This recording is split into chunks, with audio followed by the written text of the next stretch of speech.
Bismillahirrahmanirrahim. Perkenalkan, nama saya Muhammad Farid Syar, NIM 200101000028, jurusan Teknik Elektro. Baiklah, saya akan menjelaskan beberapa materi tentang Python. Yang pertama, percabangan. Percabangan dalam Python adalah cara yang digunakan untuk mengambil keputusan apabila di dalam program dihadapkan pada kondisi tertentu. Jumlah kondisinya bisa 1, 2, atau lebih. Percabangan yang mengevaluasi kondisi atau ekspresi yang hasilnya benar atau salah. Kondisi ini disebut ekspresi Boolean. Hasil dari pengecekan kondisi adalah true atau false.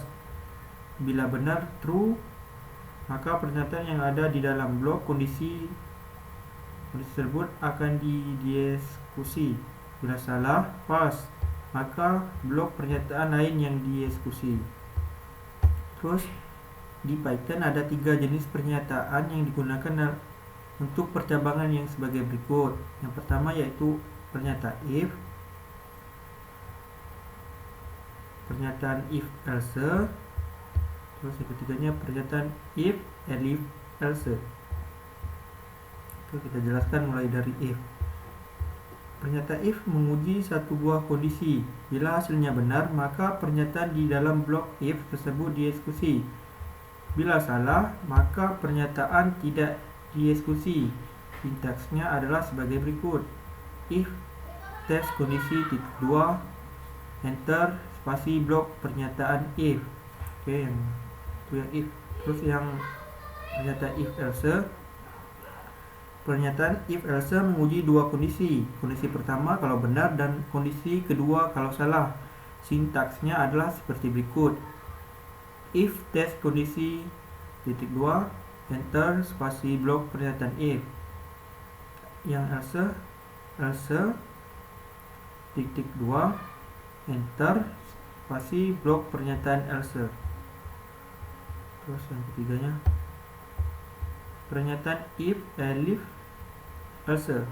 Pernyataan if, elif, else digunakan untuk menguji lebih dari 2 kondisi. Bila kondisi pada if benar, maka pernyataan di dalamnya yang dieksekusi. Bila salah, maka masuk ke dalam pengujian kondisi elif. Terakhir, bila tidak ada if atau elif yang benar, maka yang dijalankan adalah yang di blok else. Sintaksnya adalah sebagai berikut. If tes kondisi titik 2, enter spasi blok pernyataan if. Terus enter elif tes kondisi titik 2, enter spasi blok pernyataan elif.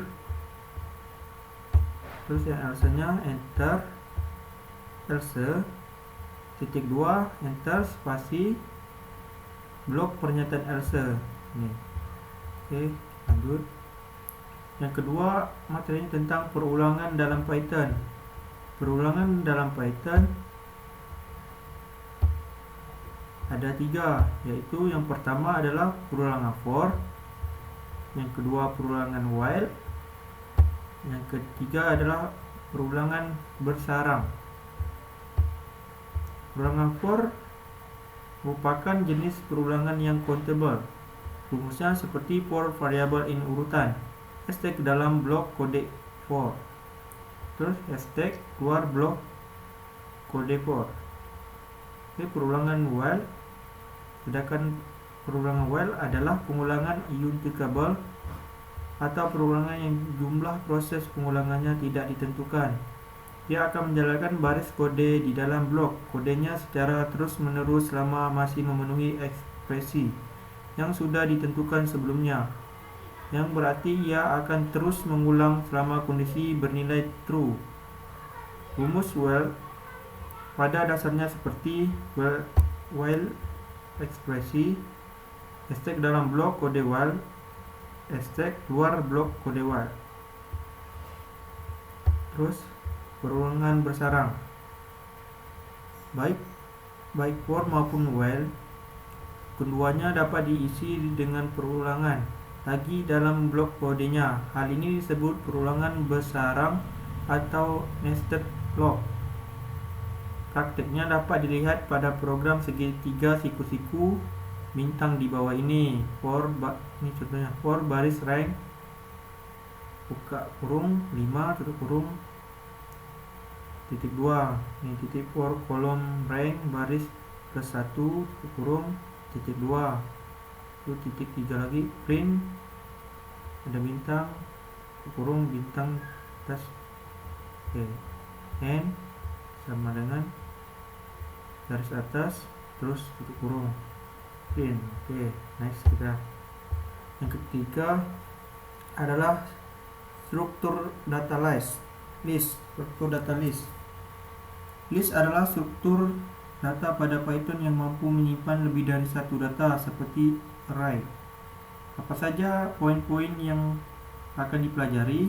Yang pertama yaitu cara membuat list dan mengisinya. Yang kedua, cara mengambil nilai dari list.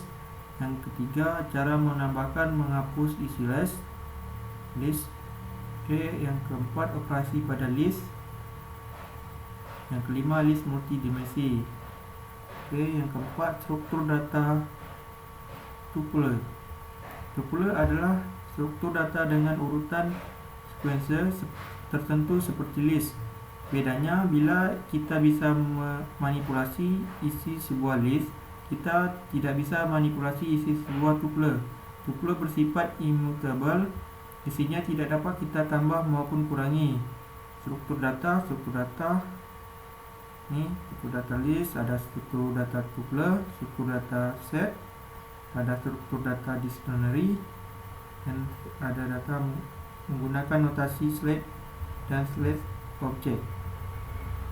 Next. Itu yang materi yang kelima, struktur data dictionary. Dictionary merupakan struktur data yang anggotanya terdiri dari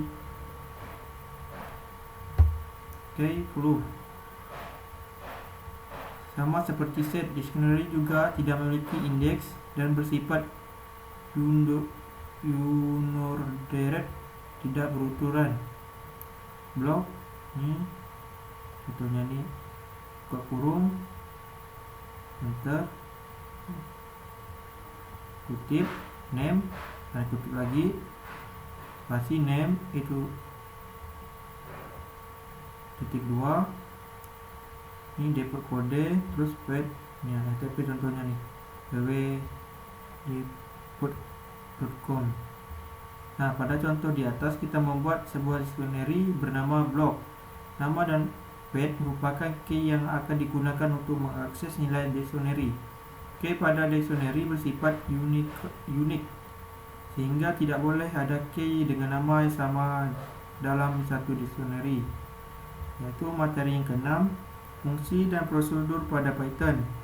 Fungsi pada Python dibuat dengan kata kunci def, kemudian diikuti dengan nama fungsinya. Contoh, def nama fungsi.